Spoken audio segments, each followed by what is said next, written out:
ပရိသတ်များအားလုံးပဲမင်္ဂလာပါရှင်ပရိသတ်တွေချစ်ခင်အားပေးနေကြတဲ့ကရင်တိုင်းရန်သူ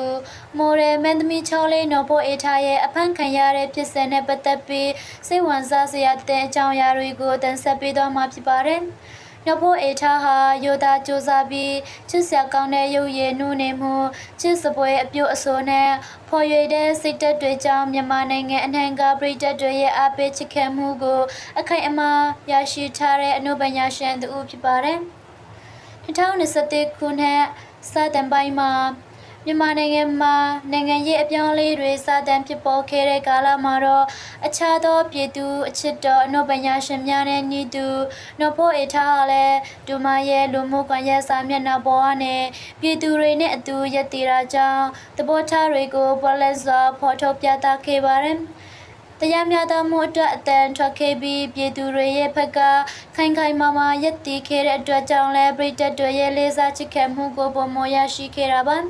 သို့တော်လည်းဒီလိုပွန်လက်စွာဖော်ထုတ်ပြောဆိုမှုတွေကြောင့်နောက်ပိုင်းမှာပုံမှန်905ကနေတရားစွဲဆိုခြင်းကိုခံခဲ့ရပါတယ်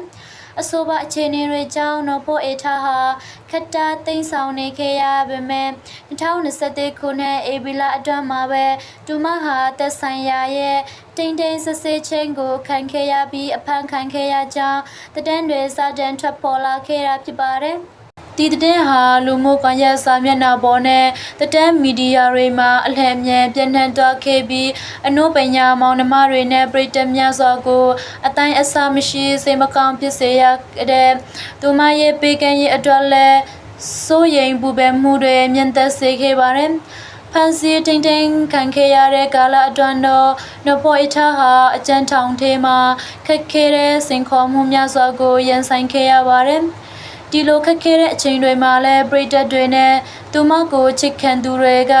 လူမှုကွန်ရက်ပေါ်မှာသူမရဲ့ပေးကမ်းလုံခြုံရေးအတွက်မြတ်တာပို့ဆူတောင်းပေးတာတွေကိုပြန်လည်လွတ်မြောက်ရေးအတွက်တောင်းဆိုတမ်းတွေကိုဆက်တိုက်ဖော်ထုတ်ခဲ့ကြပါတယ်အကျဉ်းချခံခဲ့ရစဉ်ကာလအတွင်းမှာရုပ်ပိုင်းဆိုင်ရာနဲ့စိတ်ပိုင်းဆိုင်ရာ PR တွေရှိခဲ့ပေမဲ့သူမရဲ့ကျဉ်ခိုင်နိုင်မှုနဲ့ပြည်သက်တွေရဲ့မြတ်တာတရားတွေကြောင့်အခက်အခဲတွေကိုအကောင်ဆုံးကျော်ဖြတ်နိုင်ခဲ့ပါတယ်။နောက်ပိုင်းမှာတော့လွန်ငင်းချမ်းသာခွန်းနဲ့ပြန်လည်လွတ်မြောက်လာခဲ့ပြီးမိသားစုမိတ်ဆွေတွေနဲ့ပြည်သက်တွေစီပြန်လည်ရောက်ရှိလာခဲ့တာဖြစ်ပါတယ်။ပြန်လည်လွတ်မြောက်လာပြီးတဲ့နောက်မှာတော့အနုပညာလုပ်ငန်းတွေကိုအရန်လိုအရှိန်အဟုန်နဲ့မလုပ်ဖြစ်သေးပေမဲ့သူမရဲ့အချင်းနဲ့လူနေမှုဘဝလေးနဲ့အတူပြည်သက်တွေစီလူမှုကွန်ရက်ကနေပုံမှန်တဲ့စကားပါလေးရှိတာကိုတွေ့ရပါတယ်။နော်ဖို့အေထားဟာအဖမ်းခံခဲ့ရမှုနဲ့ကြော်ဖြတ်ခဲ့ရတဲ့ဖြစ်စဉ်ဟာအနုပညာရှင်တယောက်အနေနဲ့ပြည်သူနဲ့အတူပါမစိုးရန်ဆိုင်ခဲ့တဲ့တတိနဲ့ရည်တည်မှုကို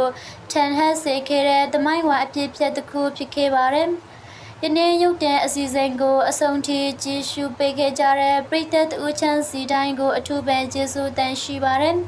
နောက်ထပ်စိတ်ဝင်စားစရာတဲ့အကြောင်းအရာလေးတွေနဲ့အနုပညာရှင်တွေရဲ့တည်တွေကိုပုံမှန်ကြည့်ရှုနိုင်ဖို့အတွက်ကျမတို့ရဲ့ channel လေးကို like နဲ့ subscribe လုပ်ထားဖို့မမေ့ပါနဲ့